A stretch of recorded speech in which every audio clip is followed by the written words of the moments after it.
더군다나 이런 30대 중후반의 유부녀들과 이제 뭐 한번 만나서 어떻게 뭐 원나잇을 해보겠다 이런 20대 초중반의 남성들도 뭐 나이트클럽, 오픈 채팅방, 동호회 또는 동네 친구 찾기 어플 이런 데 정말 많이 있거든요. 아까 말씀드렸던 그 계속 뭐 만나러 간다는 엄마가 있는데, 그리고 넘기면 넘길 때마다 사랑해 보고 싶으란 말이 있는 거예요. 정말 그 땡땡땡 엄마가 아니라 상간남이었던 거죠. 네, 안녕하세요. 사랑학개론 MC 이선입니다. 오늘은 법률사무소 더엘 이정준 변호사님과 함께합니다. 반갑습니다. 네, 안녕하세요. 오늘은 외도 사건 두 번째 이야기를 들려주신다고 들었어요. 네, 맞습니다. 어떤 사건일까요? 제가 7년차 이혼 전문 변호사로 일하면서 정말 가장 충격적이었던 외도 사건 3개를 들고 왔다고 말씀드렸잖아요. 네. 그런데 오늘 두 번째 이야기는요, 제가 또 유튜버다 보니까 썸네일에 맞게 제목을 좀 뽑아봤는데, 네. 요즘 대세는 연하남이라는 제목의 이야기입니다. 제가 일부에서 예고해드렸던 바로 그 이야기인데요. 자세히 한번 이야기를 들려주시겠어요? 일단 뭐 어느 소설 구절처럼 행복한 집들은 다 비슷한데 불행한 집은 제각각 모습이 다르다고 하잖아요. 그래서 우리가 흔히 생각하는 그런 고정적인 어떤 이혼 사유가 대부분은 아니거든요. 한 예로 우리가 불륜만 생각을 해도 흔히 이제 20, 30대 남성들의 바람 이런 것들을 많이 생각을 하는데, 아무래도 혈기가 왕성하다 보니까 오히려 그때는 잘 불륜을 저지르지 못해요. 왜냐하면 이제 그때는 커리어도 쌓아야 하고 무엇보다 시간적 경제적 여유가 되게 부족한 시기거든요. 하지만 반대로 그 시기에 이제 30대 중후반이 되고 결혼도 한 10년 차로 향해 달려가면 아무래도 아이들 학원 보내고 어린이집 보내고 이렇게 시간적 여유가 생기는 자부 타임을 갖는 여성분들의 불륜 빈도가 굉장히 높아집니다. 더군다나 이런 30대 중후반의 유부녀들과 이제 뭐 한번 만나서 어떻게 뭐 원나잇을 해보겠다 이런 20대 초중반의 남성들도 뭐 나이트클럽, 오픈 채팅방, 동호회 또는 동네 친구 찾기 어플 이런 데 정말 많이 있거든요. 그러다 보니까 요즘 그 빈도가 더 늘어나는 것 같아요. 네. 그러면 지금 해당 말씀 주실 사건은 아내와 몇 살이나 차이 나는 남자? 제가 이혼 사건을 뭐 수백 수천 건을 하다 보니까 나이 차이가 다 기억은 안 나는데, 이 사건은 정말 확실히 기억이 난 게 딱 10살 차이였습니다. 10살이요? 네. 왜 제가 그게 기억이 나냐면, 그 나중에 소송 과정 중에서 연하남이 제출한 어떤 자료들을 보니까 거기 이제 우리 거의 띠동갑이야. 너 태어났을 때 나 초등학교 몇 학년이었던 거 알아? 이런 내용을 제가 명확히 아직까지도 기억을 하고 있거든요. 네. 구체적으로 이 사건 말씀드리자면, 이제 남성분이 저희 의뢰인이셨고요. 또 이 부부는 결혼 4, 5년 차에 아이가 3살 정도 된 그런 부부였습니다. 그런데 이제 아이가 아직 어리잖아요. 3살이면. 뭐 아직 어린이집 가기도 조금 망설여지는 나이인데, 어린이집을 빨리 보내야겠다. 그 다음에 뭐 나 이제 뭐 배우고 싶다. 생전 뭐 경제활동이나 사회활동에 관심이 없던 그런 아내가 나 이제 뭐 새롭게 뭐 활동도 하고 싶다 이러면서 외출이 너무 잦아지는 거예요.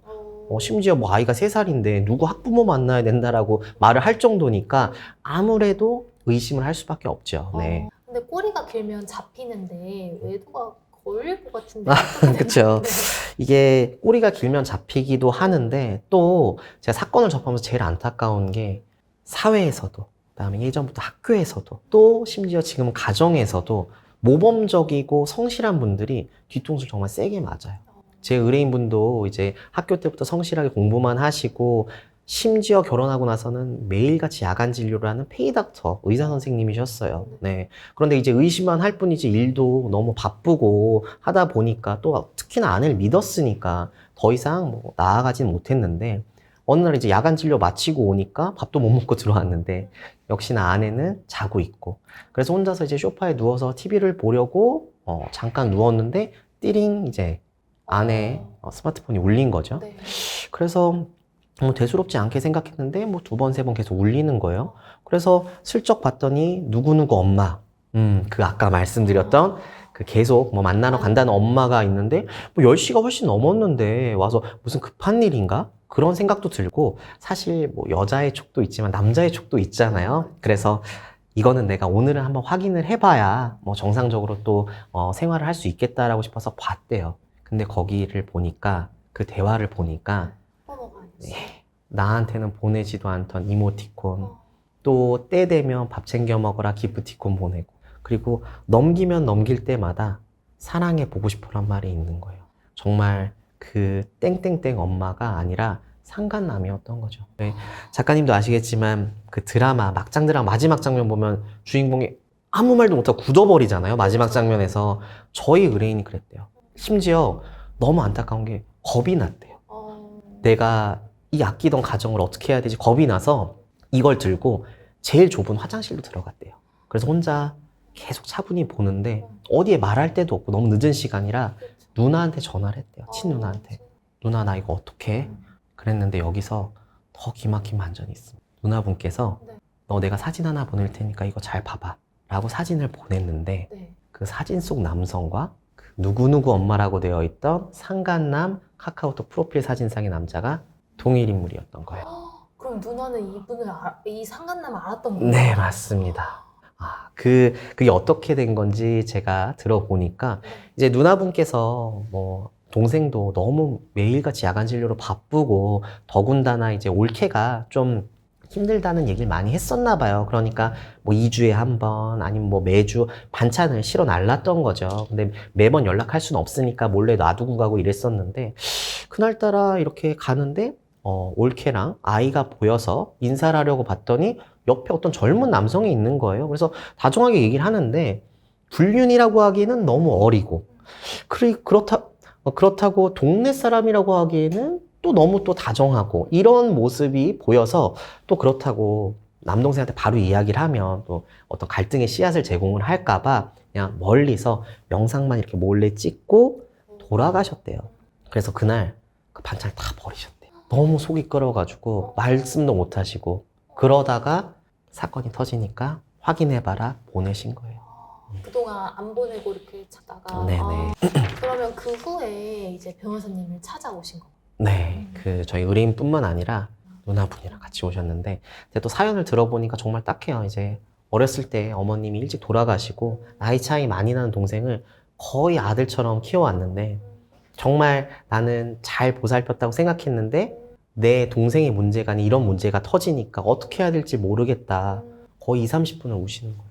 그래서 제가 웬만하면 저도 좀 냉정한 상태에서 상담을 드리는데 저도 아무 말 못하고 가만히 한 20분을 기다렸거든요. 네.